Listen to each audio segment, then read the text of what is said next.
warahmatullahi wabarakatuh. Selamat pagi. Apa kabar sahabat kemanusiaan semuanya? Semoga sehat selalu. Perkenalkan, saya dengan June dari ISQ Kemanusiaan. Ini adalah episode pertama kami di ISQ Kemanusiaan TV. Dan kali ini saya ditemani oleh partner kerja saya dengan Mbak Dewi Anjani.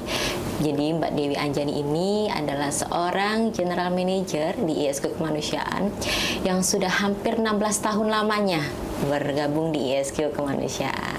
Baik, apa kabar Mbak Dewi? Alhamdulillah baik, Jun. Baik, alhamdulillah. Selamat datang Mbak Dewi di channel ISQ Kemanusiaan TV. Alhamdulillah, senang ya ada channel ISQ Kemanusiaan. Insya Allah bermanfaat ya. Amin. Boleh diceritakan sedikit Mbak Dewi tentang ISQ Kemanusiaan ini? Ya, awal mula saya tahu dan bergabung di ISQ Kemanusiaan itu pada saat itu saya masih SMA, datang seorang salah satu tim ISQ Kemanusiaan yang Allah sudah panggil duluan, namanya almarhum Bu Tesi, datang ke sekolah saya mencari anak-anak berprestasi pada saat itu, namun terkendala dalam soal biaya sekolah. Ya, saat itu singkat cerita nama saya terdaftar untuk bisa dites menjadi calon anak asuh di ISQ Kemanusiaan. Dulu belum ISQ Kemanusiaan, Jun namanya. Dulu UPZ ISQ. Karena dulu kita masih menginduk di bawah naungan Basnas gitu ya.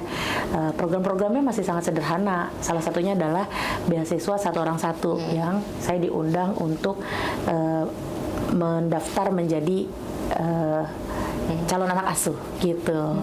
Dan alhamdulillah tidak terlalu lama menunggu dari pendaftaran dan tes itu, dikabarkan bahwa saya sudah mendapatkan orang tua asuh, dan sejak saat itu saya sudah tidak lagi berbayar sekolahnya karena sepenuhnya dibiayai oleh UPZ ISQ pada saat itu melalui donasi atau sumbangan atau infak sedekahnya dari orang tua asuh yang tidak lain adalah saat itu alumni ISQ yang bertotal action setelah di ruang training. Di luar mereka bertotal action mengaplikasikan ilmu yang didapat di ruang training, yaitu salah satunya bentuk kepedulian. Masya Allah. Baik, kalau untuk hal yang mendorong Mbak Dewi untuk bergabung di ISQ Kemanusiaan itu apa sih Mbak sebetulnya? Ya, hal yang mendorong itu ya itu tadi, John.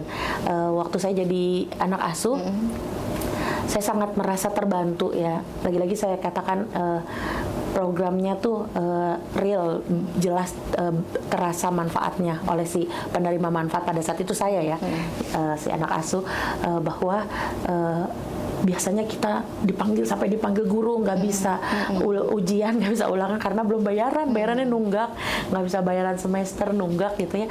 Tapi karena terpilih kita jadi anak asuh, semuanya lancar. Mau ujian ya tinggal ujian gitu, nggak dipanggil guru ke kantor gitu ya karena belum bayaran gitu. Jadi di situ akhirnya kami punya semangat untuk kami harus sekolah yang baik, memberikan hasil yang terbaik untuk orang tua asuh kami. Jadi dorongan itulah yang akhirnya membawa saya ke dunia kemanusiaan.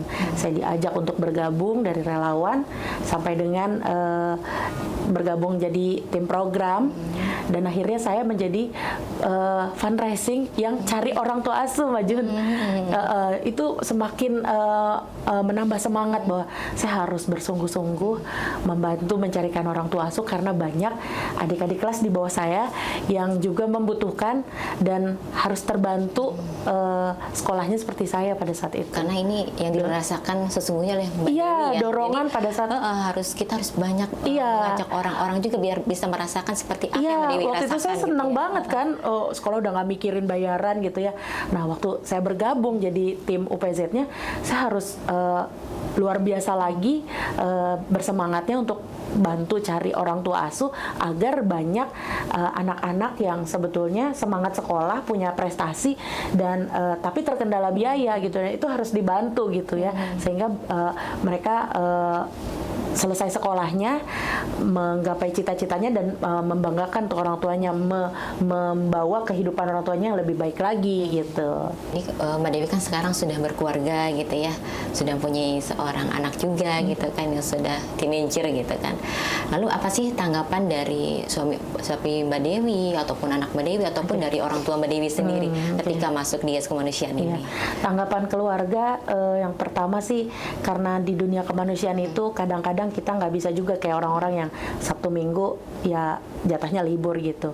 Ya masa kalau ada bencana kita mau tetap libur gitu kan, kita harus turun ke lapangan, harus turun bawa bantuan dan lain sebagainya. Ya sebetulnya kalau sisi orang tua bersyukur sekali gitu ya. Saya punya pekerjaan dengan lingkungan yang baik, dengan tujuan pekerjaan yang baik, tapi namanya perasaan orang tua, ada juga sedikit khawatir yang orang-orang kalau bencana kabur dari tempat bencana. Kita Anak saya datang gitu ya, tapi saya sampaikan pada saat itu dengan ibu saya bahwa doakan saja, karena Allah sebaik-baiknya pengatur ya. Kalau orang pergi dari tempat bencana tapi kita hadir, pasti sudah dengan penjagaan dan pertolongan Allah. Kemudian bagaimana suami dan anak di rumah gitu ya. Akhirnya awalnya mereka Bunda kayak nggak punya libur kerjanya, tapi akhirnya kesini mereka malah ikutan terdorong gitu ya.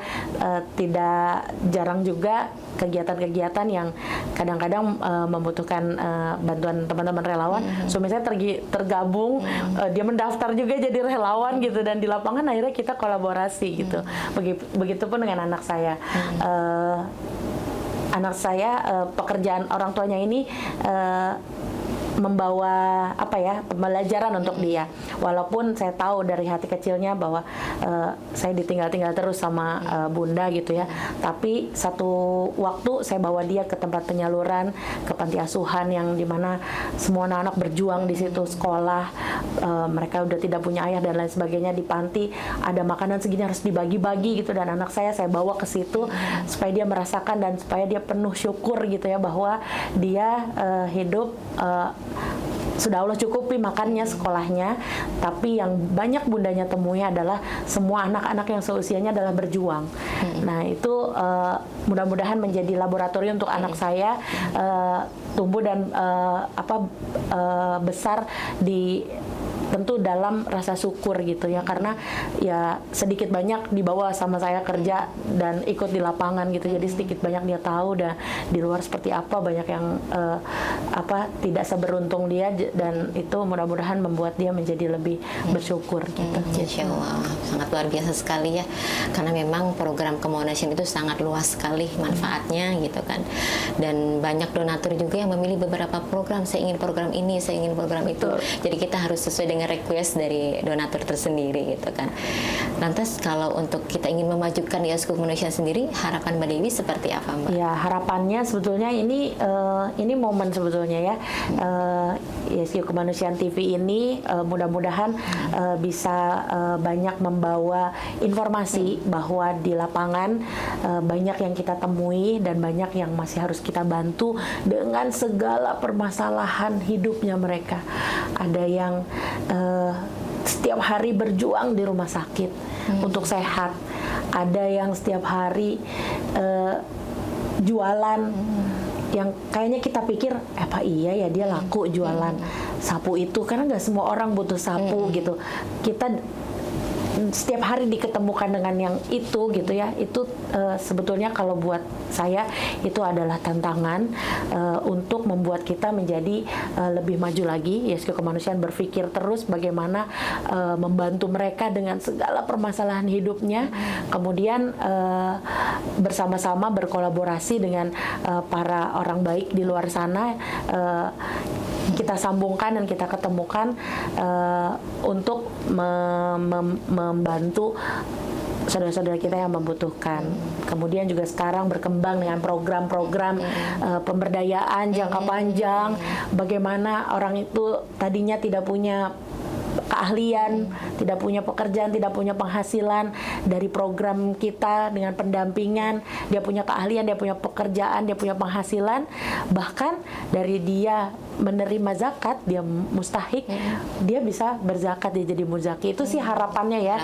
Jadi harapannya ya kita semua ingin lembaga ini menjadi lembaga yang besar. Tapi apalah artinya lembaga yang sudah besar tanpa manfaat yang luas gitu ya. Jadi saya ingin mudah-mudahan ISQ Kemanusiaan semakin maju, semakin besar dan semakin banyak kebermanfaatannya. Tapi itu tadi tuh poinnya, semakin banyak membawa perubahan. Jadi yang dibantu itu tidak melulu terus-terus menjadi dibantu, tapi dia juga mampu berkembang, mampu mengeluarkan dirinya dari zona yang tadinya ya menunggu saja bantuan, tapi dia akhirnya punya keahlian, punya kemampuan, dan dia mampu menghidupi dirinya sendiri, bahkan nanti mungkin mampu bergabung menjadi donaturnya di ISQ Kemanusiaan dan membantu yang lain gitu. Harapannya begitu ya, sebagai lembaga, sebagai ya kita yang berjuang di kemanusiaan tuh harapannya begitu. Yang kita bantu itu mampu berkembang mandiri, kemudian dia mampu membantu orang lain gitu. Itu sih. Dan kita juga harus tetap berpikir growth mindset ya, seperti baju yang saya pakai saat ini. Jadi di sini kan mudah-mudahan ke depan kita banyak sekali donatur yang akan hadir di ISQ Kemanusiaan gitu kan. Dan kita harus memiliki beberapa program gitu, program-program pilihan. Tentunya program-program pilihan ini yang sudah sangat dibutuhkan juga oleh masyarakat gitu ya. Jadi untuk program ini kira-kira apa aja sih? Banyak banget nih Mbak June ya. Kayak saya cerita sedikit aja nih, di dunia pendidikan yang program wajib belajar 9 tahunnya ini ada beasiswa generasi cerdas berakhlak. Kita menyelamatkan anak-anak yang pasti dia harus lulus dulu SD, SMP, SMA. Kemudian dari situ nanti prestasinya bagus, kita bisa hantarkan dia ke Universitas Sari Ginanjar. Juga banyak nanti insya Allah yang membantu di situ. Di sini ya? Iya, di Menara 165 ini. Kemudian ada lagi peduli teman-teman kita yang disabilitas, dari mulai program kemandiriannya sampai dengan kebutuhan mereka membaca Al-Quran sama seperti kita. Kita punya program namanya Al-Quran untuk disabilitas, untuk teman-teman saudara muslim kita yang rungu wicara dan tunanetra. Insya Allah kita siapkan di situ bagaimana mereka bisa mendapatkan mushafnya dan juga bagaimana mereka bisa mendapatkan pelatihan untuk membacanya. Terus kemudian belum lagi di masyarakat, di apa kita sebutnya biasanya programnya adalah pemberdayaan masyarakat, kampung berdaya gitu ya. Banyak sekali kelompok-kelompok masyarakat petani atau nelayan yang sebetulnya mereka berpotensi, mereka banyak berinovasi, menciptakan pupuk, menciptakan barang-barang yang bernilai jual sebetulnya dari limbah, dari sampah.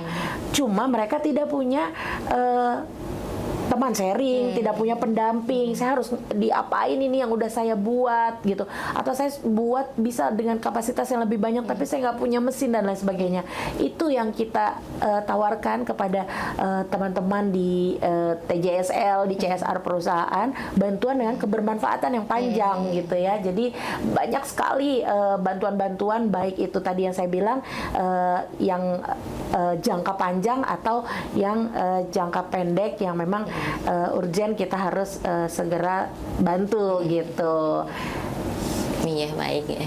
Jadi di sini sahabat kemanusiaan ingin tahu nih Mbak Dewi nih, dengan adanya program-program kita, beasiswa, terus juga ada mushaf isyarat untuk disabilitas, kemudian untuk pemberdayaan, banyak sekali berbagai jenisnya gitu. Jadi misalkan ada donatur yang ingin datang langsung ke kantor kami di kemanusiaan, kira-kira bisa di mana nih Mbak alamatnya? Di Menara 165, lantai 5, lantai kebanggaan kita yang dibangun dari titipan dana wakaf. Insya Allah nanti banyak bergulir dari hasil wakaf ini untuk juga program-program kemanusiaan lainnya gitu. Jadi Mbak Dewi ini adalah awalnya dari penerima manfaat dan alhamdulillah sudah bekerja di Indonesia hampir 16 tahun dengan berbagai macam program-program yang sudah dihadirkan untuk masyarakat semuanya dan para donatur. Kami juga mengucapkan terima kasih yang sudah mempercayakan kami ISQ Kemanusiaan untuk menjalankan amanahnya. Baik, kami ucapkan terima kasih para sahabat kemanusiaan yang sudah menyaksikan kami selama kurang lebihnya 10 menit atau 15 menit ini. Jangan lupa like, subscribe, and comment. Dan Assalamualaikum warahmatullahi wabarakatuh.